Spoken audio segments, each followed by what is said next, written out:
Okey, tips simpan perfume untuk kualiti lebih terjaga. Okey guys, perfume ni apa kena tahu 3 benda. Pertama, perfume ni dia tak suka pada keadaan yang lembab. Nombor 2, dia tak suka pada direct sunlight.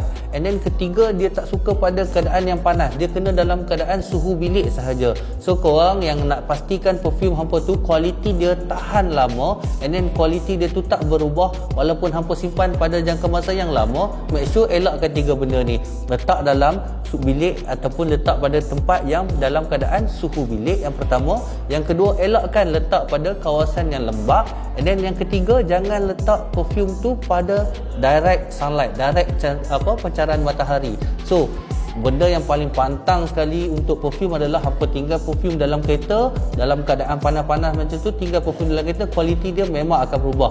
Dan perfume ni juga guys, kalau hampa simpan dengan baik, lagi lama dia kualiti dia akan makin bagus. Okey, semoga tips ni bermanfaat. Pastikan hampa simpan perfume hampa dengan betul supaya kualiti dia makin lama makin baik. Thank you guys. Follow tips kita lagi. Mana tahu kok apa ada tips-tips perfume yang hampa nak tahu daripada kami. Follow Ferolect Plus Official.